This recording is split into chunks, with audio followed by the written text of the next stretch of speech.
U.S. vice presidential nominees. Hey, Minnesota, Governor Walz here. My name is J.D. Vance from the great state of Ohio. The running mates both from the Midwest and both picked to appeal to voters in crucial states. But their visions for America, they are starkly different. Are you concerned about Social Security? We want to close down the American southern border. Tonight, for the first time and the only time, they will meet on the same stage in what could be, probably will be, a clash of personalities. These guys are creepy and, yes, just weird as hell. Just what the hell have you done other than collect the check? In a race for the White House that remains incredibly close, every word, every gesture could matter. Walz and Vance both have a lot to lose.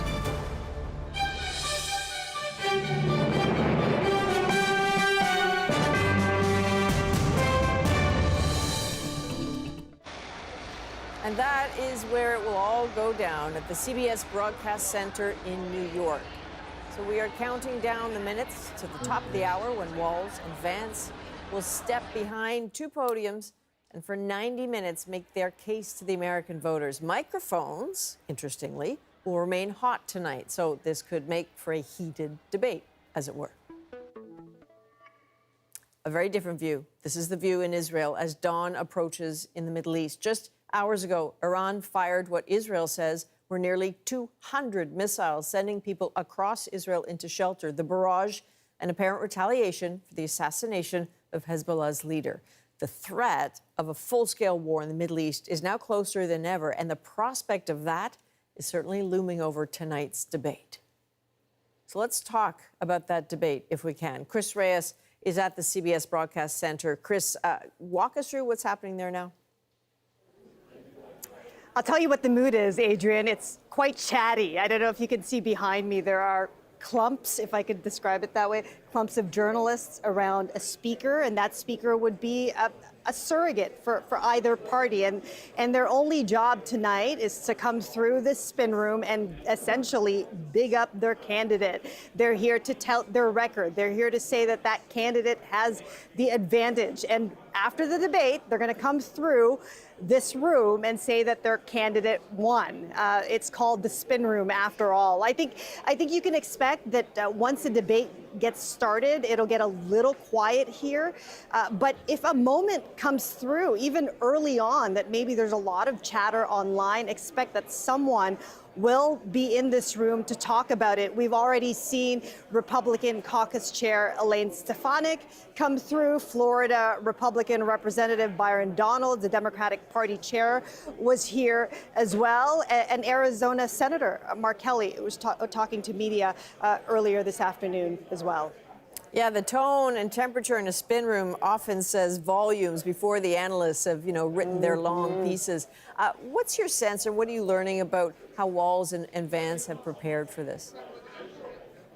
I mean, you think of an athlete preparing for a big race, or a boxer preparing for a big fight. Debate prep is taken very seriously in these presidential campaigns. And so essentially, each candidate would go into isolation for that debate prep. And it matters who's standing in for their opponent. So we know that for Tim Walz, Pete Buttigieg was playing the opponent for him. Pete Buttigieg has gotten a bit of a reputation for being sort of an eloquent defender of liberal policy. So no doubt he put Tim Walz through the ringer. And then for J.D. Vance, we know that he did a lot of debate prep at home. And his stand-in was Republican representative from Minnesota, the same state that Tim Walz is a governor. And he prepared J.D. Vance for this debate. We were talking about the presidential debate, much discussion about those microphones not being hot so people couldn't interrupt. Tonight they are hot.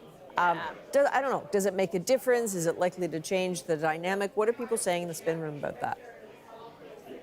You know, a lot of people are talking about the fact that there are no muted mics, because that was a big deal in the presidential debate between Kamala Harris and Donald Trump just, a few weeks ago in Philadelphia. So, I mean, definitely, Adrienne, I think you can expect more crosstalk? How fiery will it be? I mean, it depends. We know that J.D. Vance, when he was chosen as the vice presidential pick, it was because he had a bit of a reputation for being an attack dog for Trump's policies. We'll see if that attack dog comes out. And then Tim Walz, as much as he's labeled himself as this joyful warrior, he's come out with a lot of zingers. I mean, you played that clip where he labeled the Republican Party weird. That caught a lot of fire. So we'll see whether he'll come with some zingers, and we'll see whether they'll talk over each other, given that the mics are hot. One thing I should tell you, though, that the producers have the final say, and if things get out of control, they'll press that button. Okay, we will see. All right, thank you. Chris Reyes in the spin room. So here are some of the rules as we look outside the headquarters there at CBS. During this 90-minute debate, candidates will be going head-to-head without any help. So they'll have no props and no pre-written notes. They will be given a pen, paper, and water at the podium.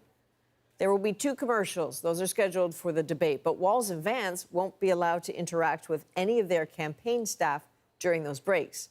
And each candidate will have 2 minutes to answer a question. The opponent will have 2 minutes to respond. Moderators will give Walz and Vance an additional minute for rebuttals, but with those microphones staying hot, this could play out clearly very differently. And the debate will wrap with closing statements. Vance will get the final word. So all of that will be available right here. We will have the full debate live on CBC News Network, or, of course, you can stream it on CBC Gem.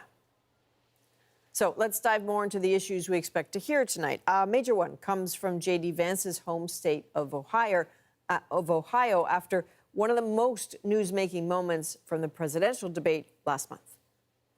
They're eating the dogs, the people that came in. They're eating the cats. Donald Trump blurted out these false rumors at his debate against Kamala Harris exactly 3 weeks ago, targeting the Haitian community in Springfield, Ohio. It creates a lot of fear. The city faced bomb threats and hateful rhetoric, but when confronted about it, J.D. Vance doubled down on the baseless claims. So my attitude is listen to my constituents. Sometimes they're going to say things that people don't like. Okay, so lots of people are watching closely to see how J.D. Vance will address that issue again tonight. Katie Simpson is getting some of that reaction. Katie is at a Democratic Watch Party in Florida. That is the state with the largest Haitian population in the U.S. So, Katie, what are people there saying? We're here in Miami, and Adrienne, as you can imagine, the people that we are speaking with have some very strong opinions about Donald Trump, about J.D. Vance, and in particular, those comments that were made by Donald Trump at that debate with Kamala Harris, and that J.D. Vance later repeated. And even though Republicans were told time and time again that the claims had been debunked, that they were not true, in the aftermath of all of the threats and closures that had to happen in Springfield, Ohio, still there was no retraction, no distance, and no apologizing for the comments that are just not true. So right now we are in Miami, and Adrienne, as you mentioned, Florida is home to the largest Haitian population in the United States. According to the latest U.S. Census data, it's about 500,000 people living in this state. And so tonight, as part of a Democratic watch party, one of the Haitian caucuses here in Miami is gathering for a debate watch party. And so we spoke with people who have Haitian family members, as well as people who are a part of the Haitian community themselves, about the kind of impact that those words and those statements have had on their lives, and really generating some strong opinions here in Miami. I'm not a Haitian immigrant, but my daughter-in-law is Haitian. My grandson is Haitian. When they make comments about the Haitian people, they're making comments about all black people, because nobody knows who you are unless you tell them. We all look alike. That's it. And I'm furious because it's insulting, it's demeaning, and it really was intended to be racist. The man is racist. He's always against black people. So he used the Haitian as a scapegoat. There's no one else but, all right. Donald Trump and J.D. Donald Trump and J.D. Vance have defended their comments. They would strongly disagree with those statements. But when you come to a community like this and speak with members of the Haitian community, that is a sentiment that we're hearing tonight. Yeah, absolutely. And I mean, obviously, though, people aren't single-issue voters. And so I'm curious, what are the other issues that you sense could be problematic for both Vance or Walz tonight? Well, J.D. Vance, some of his comments in the past related to women, he has made statements that really equate a woman's worth to her ability to bear children or willingness to bear children. That is something you can expect to hear from Tim Walz on the attack. Now, when it comes to Tim Walz, you can expect J.D. Vance to attack his record when it comes to some of his past statements, his military record, some of his past statements about the fertility journey he and his wife went on. Republicans are trying to paint Walz as someone who doesn't say things that are accurate. But of course, we do know that there has been, at times, a fire hose of misinformation also coming from Republicans. So you can expect attacks along those lines. What we're also hearing from voters here, they want to hear Tim Walz be authentic, be himself. They want to see him comfortable in his own skin and standing up to J.D. Vance. From the perspective of people in this room, they see J.D. Vance as very aggressive. They see him as a bully. Again, Republicans would push back on that very hard. They would argue that J.D. Vance is aggressive, and they support him being a very aggressive attack dog for Donald Trump. So in this specific room, with the voters that we've been talking about, they want to hear Tim Walz be himself. They want to see him present a case that perhaps might appeal to voters beyond the Democratic base. Remember, this is going to come down to a few thousand votes in a few swing states, and so people in this room tell me they want to hear him try to broaden the appeal to try and secure more votes. Fair enough. Katie, I don't know, if we've heard it once, we've heard it 100 times today. The vice presidential debates are often overlooked, but this one feels different. Is that how you see it, too? Well, you know, Adrienne, the big cliche when it comes to VP debates is do no harm. Don't have a gaffe that is going to follow you the next day. Don't have anything that could change the momentum of the campaign in a negative way. So both J.D. Vance and Tim Walz will be working very hard to not create that moment that the other team can attack and seize on, and it can live on in the world of memes and social media. All right. That is Katie Simpson in Florida. Thanks, Katie. All right, so while we can, let's go back. This is a live look at Israel here. Very long night for people across that country after Iran launched roughly 200 ballistic missiles, according to Israel. Israel says many of them, perhaps most of them, were intercepted. Not all, though. And tonight, Israel vows to retaliate. What that will look like is still uncertain, but the fears of a wider Middle East war are certainly growing fast. So to that end, let's talk about this. Let's bring in Paul Hunter. Paul, you have been watching this all unfold in Washington. This is a hugely worrying escalation. How is the U.S. responding tonight? Well, what you might describe as being forcefully circumspect, Adrienne. The White House has long made clear its message to Iran prior to today was, don't do this.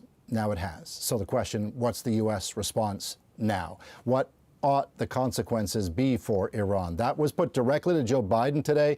His answer was, it remains to be seen. The White House is not specifying next steps. It is saying it's monitoring closely, consulting tonight with Israel on where this all goes from here. But to be clear, it is describing the strike in stark terms.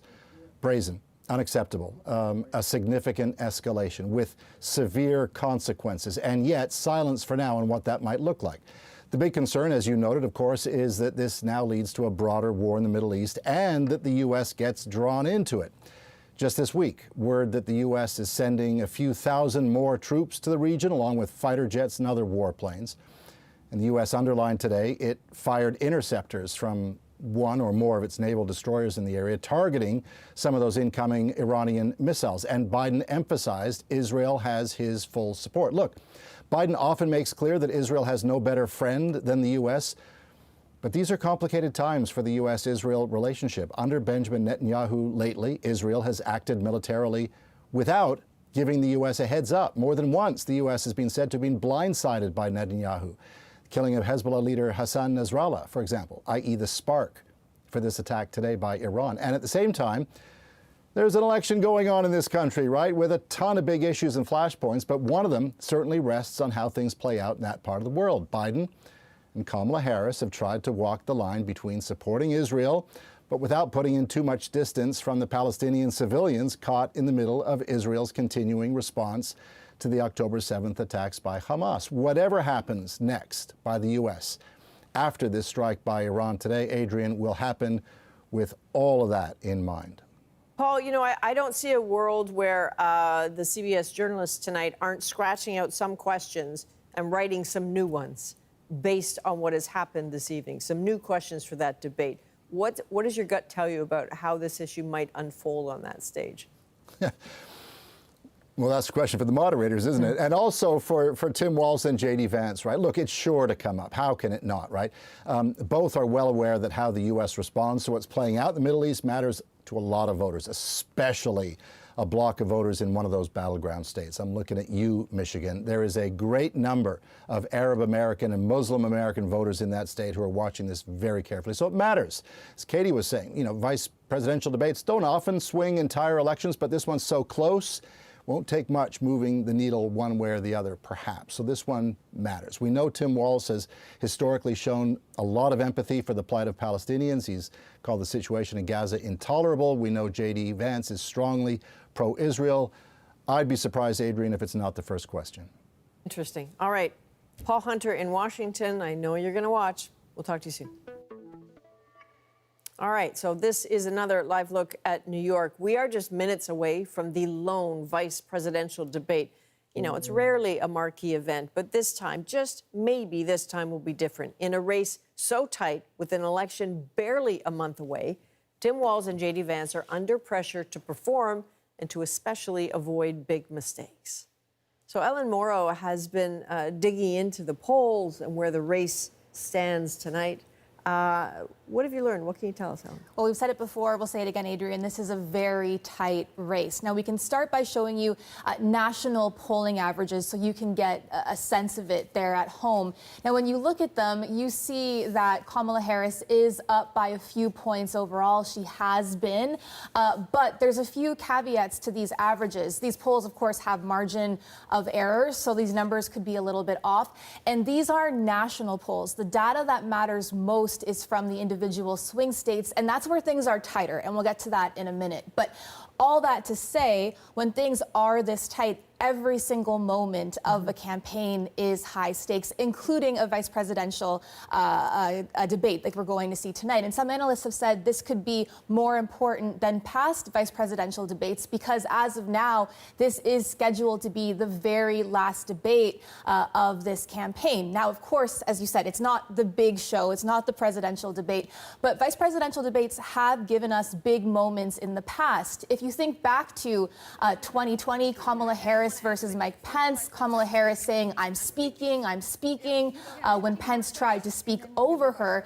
It was a strong moment for her that went viral and helped introduce her to the American people. Go back even further than that to 2008, Sarah Palin, who had never been on the national stage before, seen as sort of holding her own against elder statesmen like Joe Biden. Obviously, now things changed a lot for Palin during the campaign, but that all goes to show you that these debates can at least create memorable moments. The question is, how much impact can they have and how long lasting of an impact? Because if you think back to the debate, the presidential debate between Donald Trump and Kamala Harris a few weeks ago, she was seen widely as the hands down winner, but she only got a slight bump in the polls. Oh, that's so interesting. You know, American voters are often saying, you know, but I have issues that matter to me. So what's your sense of for these VP candidates, how they perform, you know, on some of these issues in comparison? Well, there's been a lot of polling done on J.D. Vance and Tim Walz going into tonight, particularly polls looking at their favorability numbers. How much do the American people like either of these two candidates? We can pull up one of those polls for you.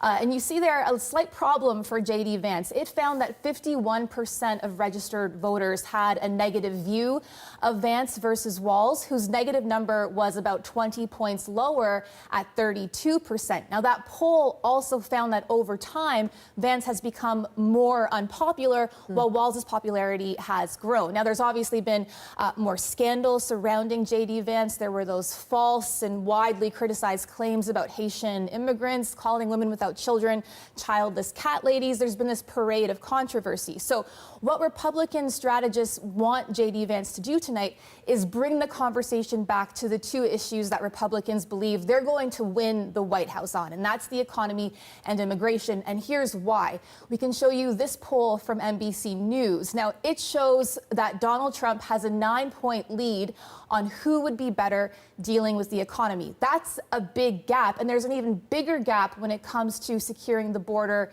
and controlling immigration. Trump has a 21-point lead over Harris on that issue, and those are consistently the top two issues for American voters, according to polling. Now, another top issue that consistently polls in the top five are abortion rights, and that's a big liability for Vance and Donald Trump. Kamala Harris has a 20-point lead in Rust Belt swing states on that issue, so expect Tim Walz to really talk as much as possible about abortion rights tonight, because Democrats want that to be a motivating issue in this election, with abortion ballot measures on the ballot in at least 10 states.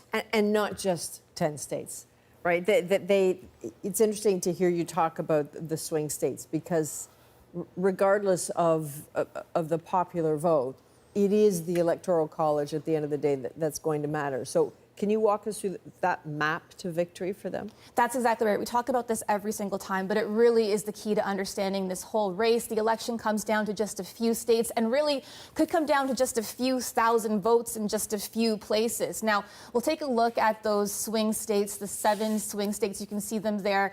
The Rust Belt in the north, Michigan, Wisconsin, and all-important Pennsylvania, with the most Electoral College votes of any swing state at 19.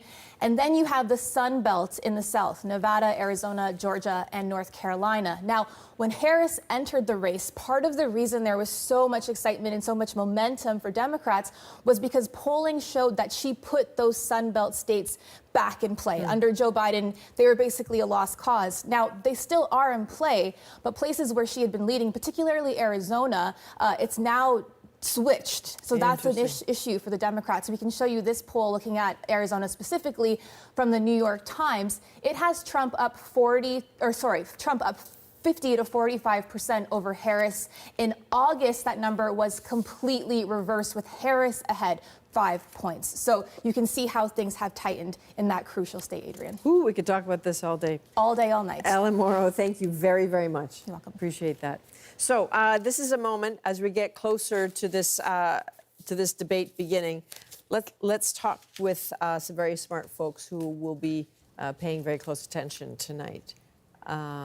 Jack Fitzpatrick covers the U.S. Congress for Bloomberg, and Tia Mitchell, the Atlanta Journal-Constitution D.C. correspondent. Tia, we have done this dance before so many times the last couple months. Rarely, obviously, do vice presidential debates have any kind of impact on the race. I mean, conventionally, they don't. It's pretty clear there is nothing conventional about this election. So can you give us a sense, where's the risk, where's the reward here for the Republicans and Democrats tonight? Well, the risk and reward is that we've seen already 2 months ago what a disastrous debate performance can do to a ticket. Now, of course, that was an extreme circumstance, but I think it has raised the stakes for all debates moving forward because of the consequential one that effectively ended Joe Biden's presidential campaign. So for that reason, I think Walz and Vance want to do well. They both want to help boost the ticket, boost the top of the ticket would be, Trump and Harris. So there's a lot, I think, riding on tonight, even if in the grand scheme of things, usually the vice presidential debate doesn't mean much. Usually. There's the asterisk next to that word. Jack, both J.D. Vance, Tim Walz, completely different personalities, completely different communication types. Are you expecting to see more of the same from them, or are the supposed undecideds looking for something different from them? Yeah, I would expect more of the same methods of communication. I wouldn't expect anybody to change their strategy J.D. Vance has publicly said he is not backing down from the discourse around Haitian migrants. Vance also, I think, understands it's his job to be loyal to Trump. In a Trump administration, in a Trump campaign, you cannot question Trump's comments. You cannot apologize for Trump's comments. Vance has more the role of an attack dog who follows through on policy areas where Republicans want to shine a spotlight and go after Democrats. There's no reason to expect that to change. I think he's going to hit Walz and Harris as hard as he can on the economy and on migrants. The presence of migrants in Ohio, in his home state, is something he wants to focus on. And Walz, there are points I'm sure he will hit Vance on, but this is an opportunity for him to introduce himself to a lot more voters. It's a very high-profile moment for somebody who polls pretty well, pretty high favorables. I think sharing that biography of a pretty regular guy who coached high school football is part of this. So I would expect them to stick to basically the same strategy we've seen them take. So, Tia, I was listening to Ella Morrow talk about the favorability ratings heading into tonight and how Governor Walz might have the advantage on that. But it makes me wonder, does favorability matter as much as how people perceive the capability of the candidates? I think they go hand in hand in U.S. politics, for better or for worse. I mean, I think, people want to feel like that their candidates are good people and likable. We talk about, people look at candidates and think, would I want to have a beer with that person? So, it's different, I think, for men versus women, but particularly for male candidates. Likability is about, again, do they appear that they're regular people who can relate to voters, who are nice people, so to speak. So, but I do think voters also want substance. And so there's a fine line. If you're too wonky and you don't connect with people, you're usually not successful in U.S. politics. But if you come across as empty, that used to also be something that predicated not being successful. Donald Trump changed that a little bit. He's never been particularly strong on policy. He's never been particularly consistent on policy. But his brand, how he portrays himself, and how that resonates with certain segments of the U.S. population has been very successful. And we'll see how that plays out in the debate tonight between Walz and Vance. Jack, I keep wondering about swing voters at 35 days out, watching from afar. It is really hard to imagine that people genuinely haven't made up their minds this close to the race. Are we learning anything more about who these people are, or is it a matter of that they haven't decided between the candidates, they just haven't decided whether they're going to show up? Yeah, the better question is, are you going to show up? The better question is, which voters are sending a message of dissatisfaction when they tell pollsters that they're not sure who they're going to vote for? There do not seem to be that many voters who are genuinely on the fence between Harris and Trump and do plan to show up. And it would probably show in the polls if it was one clear group, but it tends not to be. It seems that there are young voters on the left that are dissatisfied with the Democratic Party, but they're not going to show up to vote for Trump, obviously. There's always, for a long time, there's also been a group of pretty conservative voters who really do not like Trump. They don't like the way he talks about women. They don't like the way he talks about immigration. They generally don't like Trump the person, but they're absolutely not going to vote for a Democrat. So it's notable when you see the undecideds. It gives you a sense of the color of U.S. politics and the way dissatisfaction with the status quo and the candidates plays into this. But it does not mean that it's a matter of persuasion rather than motivation. I think motivation is the big factor in this election. Tia and Jack, we have about 30 seconds before the debate starts. I'm going to try to get one more question into you very briefly, Tia. With what's happening in the Middle East tonight, how do you figure this will factor into tonight's debate? I definitely expect a question as they try to lay out how their administration, if elected, would respond to threats in the Middle East. I also think Vance may be asked to respond to even some questions Donald Trump said today about the Middle East. All right, Tia, Jack, thanks very much. So it is time now